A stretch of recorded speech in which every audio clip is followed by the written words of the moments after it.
오늘은 누가복음 21장 5절에서 24절까지 함께 보겠습니다.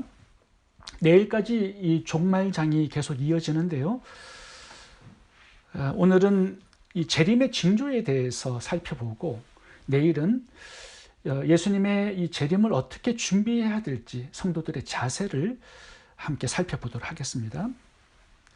예수님은 예루살렘의 멸망을 다루면서 인류의 종말도 함께 다루십니다. 세상의 끝날에 예수님의 재림 직전에 어떤 징조들이 일어날 것인지를 알려주셨습니다. 이 징조들을 알아야 예수님의 재림을 잘 준비할 수 있어요. 그리고 거짓 이단들에게 미혹을 당하지 않을 수 있습니다.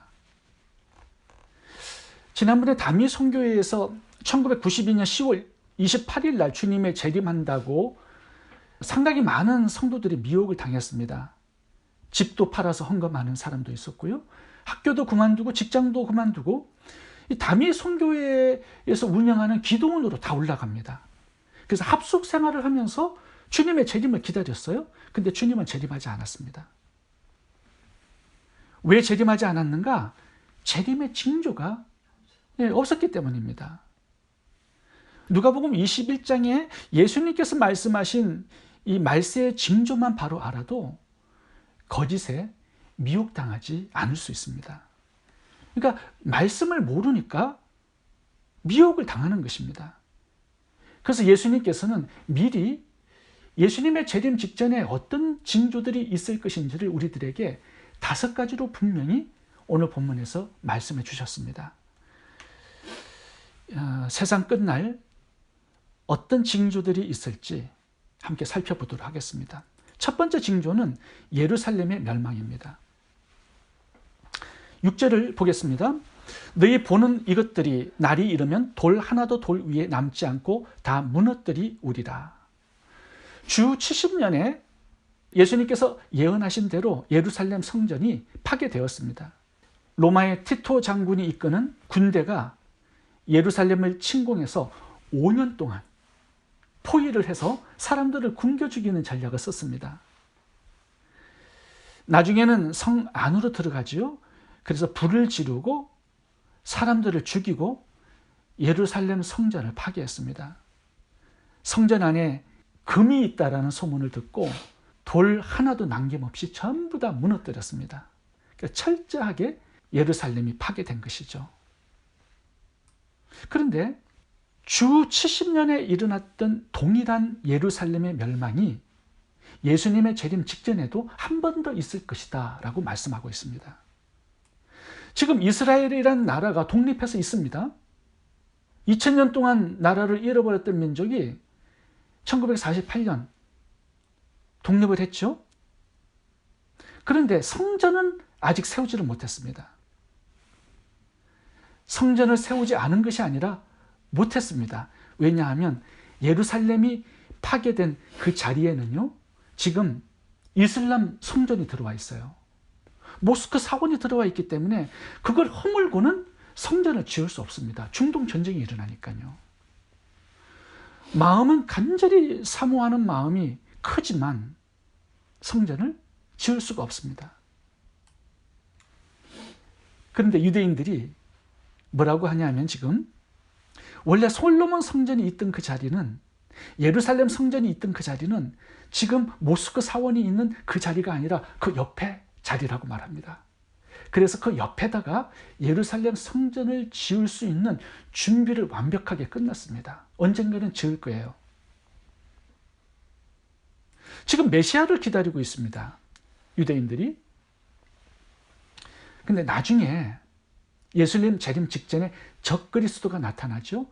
그 적그리스도를 메시아로 받아들이게 될 것입니다, 유대인들이. 그리고 적그리스도는요, 이스라엘 유대인들이 예루살렘 성전을 복원할 수 있도록 도와줄 겁니다. 그래서 유대인들은 예루살렘 성전, 그 성전을 복구해서 다시 건축을 합니다, 적그리스도의 도움으로. 그런데 나중에 이 적그리스도가 본색을 드러내요. 그 성전에 들어가서 자신을 하나님으로 선포하게 될 것입니다. 이때 666 매매표를 사람들의 손등이나 이마에 찍게 될 것입니다.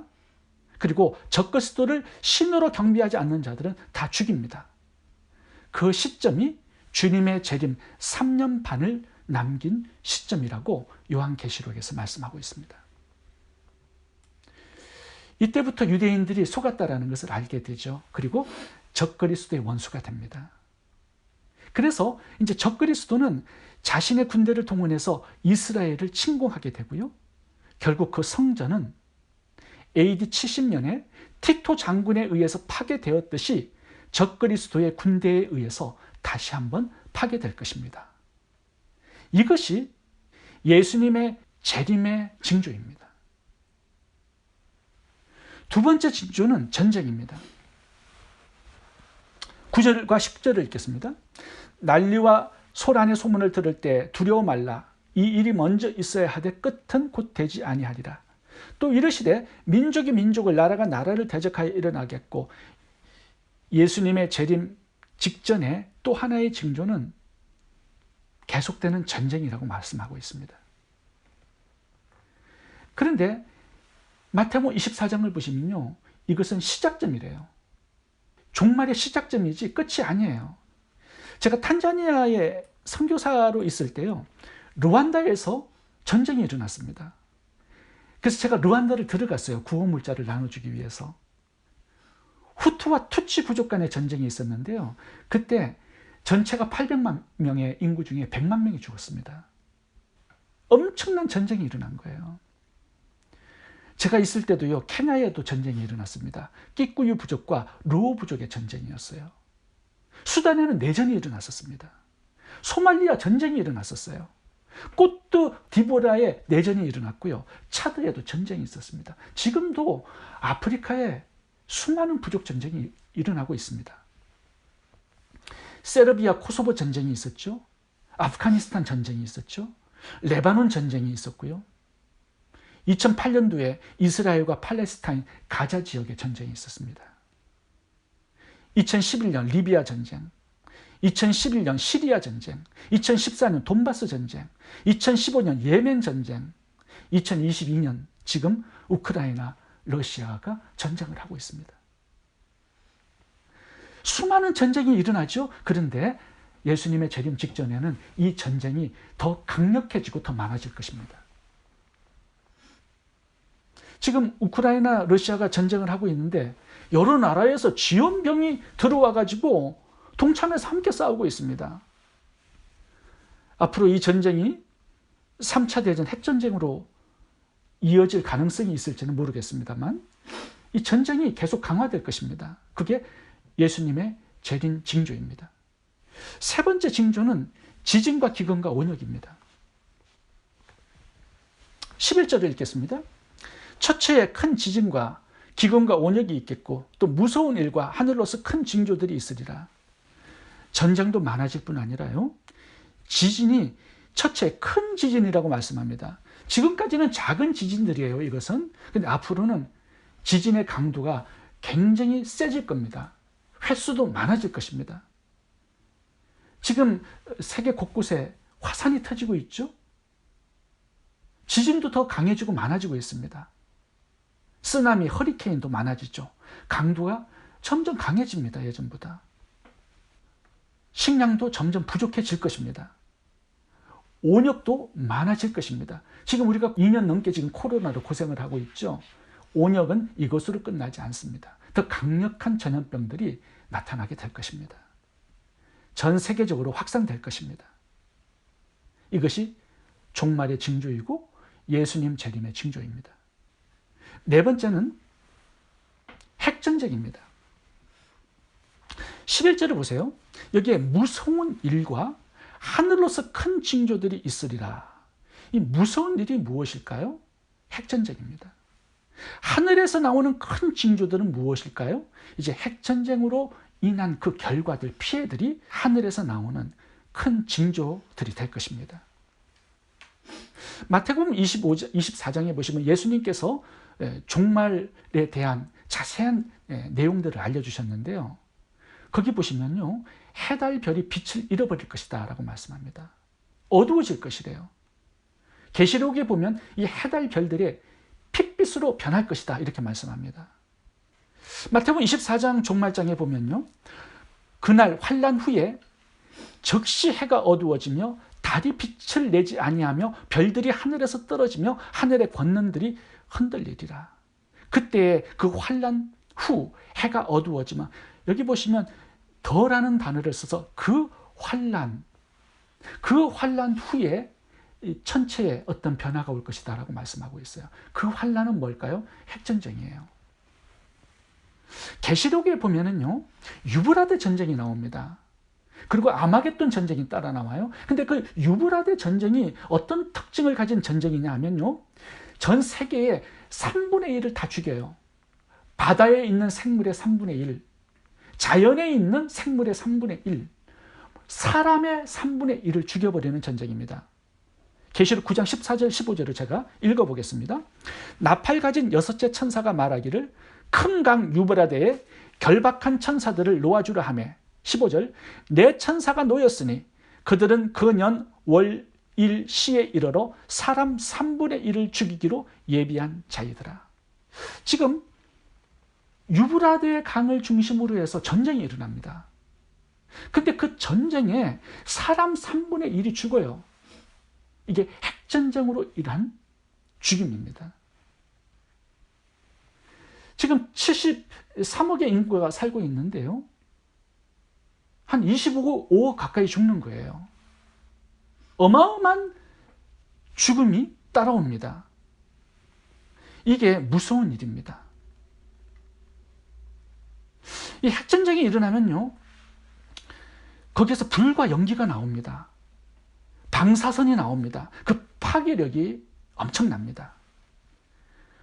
1945년에 나가사키에 떨어진 핵폭탄 하나가 30만 명을 죽였습니다. 핵전쟁이 일어나면 사람만 죽는 게 아니에요. 천체, 자연, 바다 다 죽습니다. 왜 해달별이 빛을 잃어버리고 어두워집니까? 실제로 그렇게 되는 게 아니라 핵폭탄이 터져 나오면 거기에 버섯구름이 생기잖아요. 그게 하늘을 가립니다. 그래서 어둡게 보이는 거예요, 해달별이. 핵무기가 폭파하면 전자기파와 복사열이 강하게 뿜어져 나오죠. 그 열이요, 태양에 맞먹는 엄청난 온도입니다. 약 1억 8천만 도. 공 모양의 버섯 구름의 모양의 플라즈마가 형성되는데 엄청난 열과 연기가 거기서 나오죠. 모든 물체를 다 태워버리고 소각시켜버립니다. 1945년에 일본에 떨어진 핵폭탄 하나에 죽은 사람들이 30만 명 정도 되는데요, 그 중에 93%가 화상으로 죽었다라는 기록이 있습니다. 그 정도로 열이 엄청난 거예요. 태양열에 막는 1억 8천만 도. 모든 걸 다 태워버리죠. 방사선에 노출된 모든 사람들이 다 죽습니다. 천체도, 자연도, 바다도, 사람도. 엄청난 죽음이 따라오게 될 것입니다. 제가 인터넷 들어가서 세계에 핵 보유국이 몇 나라인지, 핵폭탄이 전부 몇 개가 있는지를 제가 검사를 했습니다. 미국이 9,600개의 핵탄두를 가지고 있고요. 러시아가 12,000개, 영국이 225개, 프랑스가 300개, 중국이 250개, 인도가 110개, 파키스탄이 120개, 북한이 10개, 이스라엘이 400개를 가지고 있어요. 전체가 3만 개 가까이 됩니다. 숨겨둔 핵폭탄이 또 얼마나 많겠습니까? 이거는 보고만 된 것인데, 이 3만 개 정도의 핵폭탄이 도시마다 다 떨어져서 터지게 되면, 지금 소련의 핵폭탄 하나의 성능이 1945년도 일본에 떨어진 핵폭탄의 3,000배의 파괴력을 가지고 있다고 합니다. 3만 개가 다 터져보세요. 세상은 정말 끔찍하게 변하게 될 것입니다. 이것이 종말의 징조입니다. 네 번째 징조가 있습니다. 그것은 성도들의 핍박입니다. 성도들이 핍박을 받습니다. 오늘 본문에 보시면 식구들이 죽음에 내어줘요. 12절부터 읽어보겠습니다. 내 이름을 인하여 너희에게 손을 대어 핍박하며 회당과 옥에 넘겨주며 임금들과 관장들 앞에 끌어가려니와 이 일이 도리어 너희에게 증거가 되리라. 심지어 부모와 형제와 친척과 벗이 너희를 넘겨주어 너희 중에 몇을 죽이게 하겠고 또 너희가 내 이름을 인하여 모든 사람에게 미움을 받을 것이다. 육적으로만 힘든 시간이 아니라 영적으로도 무척 힘든 시간이 될 것이다 말씀합니다. 전 세계적으로 믿는 자들을 향한 대대적인 핍박이 가해지게 될 것입니다. 이것이 예수님의 재림의 징조입니다. 그때는 복받기 위해서 예수님을 믿은 자들은 전부 다 예수님을 떠나가게 되어 있습니다. 정말 예수님을 사랑하는 사람들만 믿음을 지키고 인내하면서 주님의 재림을 기다리게 될 것입니다. 그렇다면 이 종말과 주님의 재림을 준비하는 성도의 자세는 어떻게 해야 할까요? 오늘 한 가지만 살펴보고 내일 계속 살펴보도록 하겠습니다. 첫 번째, 말씀을 가져야 합니다. 이것이 종말을 준비하는 성도들의 자세입니다. 20절부터 보겠습니다. 너희가 예루살렘이 군대들에게 에워싸이는 것을 보거든 그 멸망이 가까운 줄을 알라. 그때 유대에 있는 자들은 산으로 도망갈 것이며 성내에 있는 자들은 나갈 것이며 촌에 있는 자들은 거리로 들어가지 말지어다. 이 날은 기록된 모든 것을 이루는 징벌의 날이니라. 20절부터 보시면 예수님께서 종말에 있을 환난도 말씀해 주시면서 그 환난에서 살아남는 방법도 가르쳐 주셨습니다. 죽음을 피할 수 있는 비결도 알려주셨어요. 뭡니까? 산으로 도망가라는 거예요. 언제라는 시점도 알려주셨죠? 그 시점이 언제입니까? 예루살렘이 군대들에게 포위되는 것을 볼 때에, 그때가 멸망 바로 직전입니다.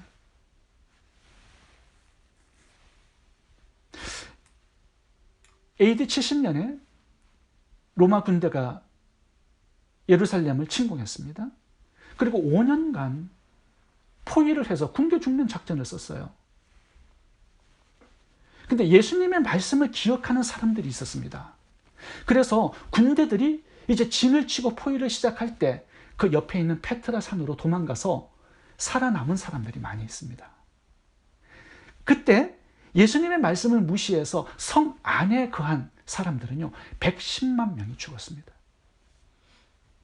결국 9만 7천 명 살아남은 사람들은요 포로로 끌려갑니다. 왜 우리가 말씀을 알아야 합니까? 환난을 승리할 수 있는 비결이 하나님의 말씀에 들어있기 때문입니다.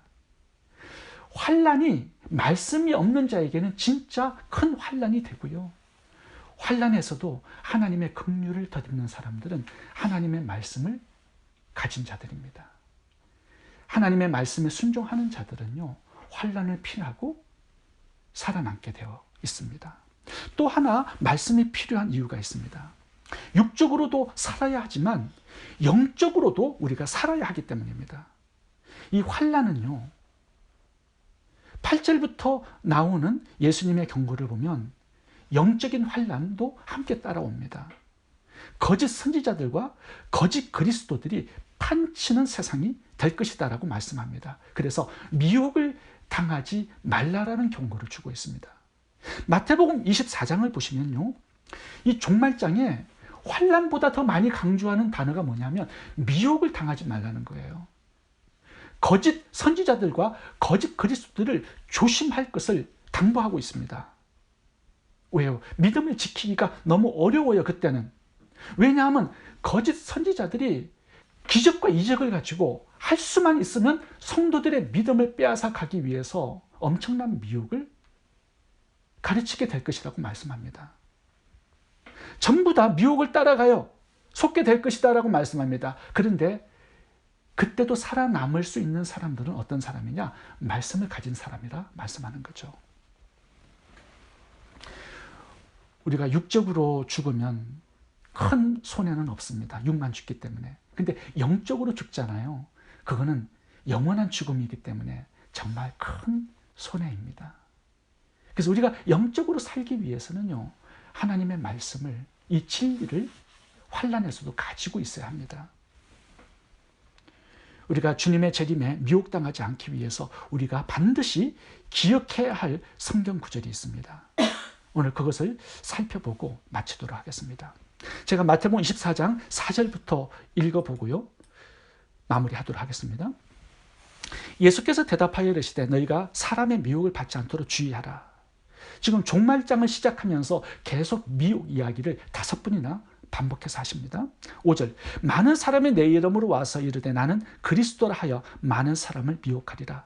거짓 선지자가 많이 일어나 많은 사람을 미혹하겠으며 그때 사람이 너희에게 말하되 보라, 그리스도가 여기 있다 혹 저기 있다 하여도 믿지 말라. 거짓 그리스도들과 거짓 선지자들이 일어나 큰 표적과 기사를 보이어 할 수만 있으면 택하신 자들도 미혹하게 하리라. 이때 말씀이 없으면 표적과 기사를 따라가게 되어 있습니다. 거짓 선지자들의 미혹을 따라가게 되어 있습니다. 그것들을 이기기 위해서는 진리의 말씀을 내가 가져야 한다는 거예요. 예수님께서 분명히 거짓 선지자, 거짓 그리스도를 이기는 방법을 말씀해 주셨습니다. 23절을 제가 다시 한번 읽어보겠습니다. 그때에 사람이 너희에게 말하되 보라, 그리스도가 여기 있다 혹 저기 있다 하여도 믿지 말라. 왜 그럴까요? 예수님의 재림 직전에 거짓 그리스도가 막 돌아다닌다라는 거예요. 여기 있다 저기 있다 여러 도시에 돌아다녀요. 근데 이것이 거짓일 수밖에 없는 이유가 뭐냐 하면 요한계시록 1장 7절 말씀 때문입니다. 제가 읽어보겠습니다. 볼지어다 구름을 타고 오시리라. 각인의 눈이 그를 보겠고 그를 찌른 자들도 볼 터이요 땅에 있는 모든 족속이 그를 인하여 애곡하리니 그러하리라. 아멘. 요한계시록에서 예수님의 재림 장면을 설명하는데 그때는요, 구름을 타고 재림하시는 예수님을 모든 사람들이 볼 것이다 말씀합니다. 모든 족속이 예수님의 재림의 장면을 다 눈으로 확인하고 보게 될 것이다 라고 말씀하세요. 그러니까 공개적으로 재림하시는 거예요. 모든 세상 사람들이 다 볼 수 있도록. 그때는요, 예수님이 이렇게 돌아다니는 게 아니라 그때는 인류 역사의 끝입니다. 이제 심판하러 오시는 거예요. 그때는 그리스도가 돌아다니지 않습니다. 마지막 끝이 예수님의 재림입니다. 많은 사람들이 하나님의 말씀에 무지하기 때문에 속고 미혹을 당하게 되는 것입니다. 믿음을 빼앗기게 되는 것입니다. 계시록에서 이 환난을 이기고 거짓 선지자 적그리스도를 이기는 비결을 이렇게 말씀하고 있습니다. 계시록 12장 11절 읽고 마치겠습니다. 여러 형제가 어린 양의 피와 자기의 증거하는 말을 인하여 저를 이기었으니. 하나님의 말씀을 가져야 승리할 수 있습니다. 진리를 가져야 환난을 이기고 믿음을 지키고 주님의 재림을 잘 준비할 수 있습니다. 기도하겠습니다.